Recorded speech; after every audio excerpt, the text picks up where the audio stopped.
કહીશ કે જે પ્રકારે આ તમે મામલો જોયો, જે પ્રકારે એક મહિલા પત્રકાર સાથે અભદ્ર વર્તન કરવામાં આવ્યું, દાદાગીરી કરવામાં આવી, ધાક ધમકી આપવામાં આવી, એ પણ ઓન કેમેરા, અને અત્યારે હવે કેમેરાથી દૂર ભાગી રહ્યા છે, શું કહેશો? જો શિક્ષણ એક પવિત્ર વ્યવસાય છે અને એનું જે પવિત્રતા છે એ જળવાવી જોઈએ.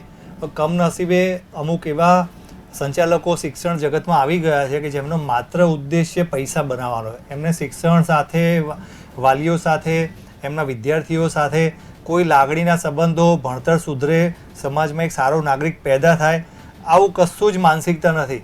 માત્ર રૂપિયા બનાવવા માટે લોકો આ શિક્ષણ જગતમાં આવી ગયા છે અને સરકારની પણ જવાબદારી બને કે આવા સંચાલકો હોય, આવા સંચાલકો ઉપર કડકમાં કડક કાર્યવાહી થવી જોઈએ જે લોકો શિક્ષણ જગતમાં છે અને શિક્ષણને છાજે નહીં એ પ્રકારના કામ કરી રહ્યા છે. બીજું ડીઓની આપણે વાત થઈ તો એક ઇન્સ્પેક્શન કરવાની એક કાર્યવાહી હોય છે કે ડીઓ ચાહે તો કોઈ પણ સ્કૂલમાં ઇન્સ્પેક્શન કરી શકે છે, ગોઠવી શકે છે.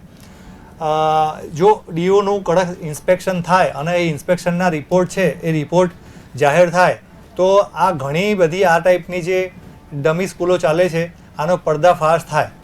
એટલે ડીઓની પણ વિનંતી છે, શિક્ષણ વિભાગને, શિક્ષણ મંત્રીને અમારી વિનંતી છે વાલી મંડળ તરફથી કે સ્કૂલોના ઇન્સ્પેક્શનો તાત્કાલિક ધોરણે ચાલુ કરવામાં આવે. જ્યાં પણ આવી ખબર પડે છે, જ્યાં પણ આવા કિસ્સાઓ સામે આવે છે, એ તમામ સ્કૂલોમાં ખરેખર કેટલા વિદ્યાર્થીઓની ફિઝિકલ હાજરી હોય છે, રજિસ્ટર્ડ કેટલા વિદ્યાર્થીઓ છે અને કેટલા વિદ્યાર્થીઓ ત્યાં ખરેખર આવે છે અને ચોપડામાં કેટલા બોલે છે, આવી તપાસ થાય તો આવી ડમી સ્કૂલો તરત ઉઘાડી થઈ જાય એમ છે.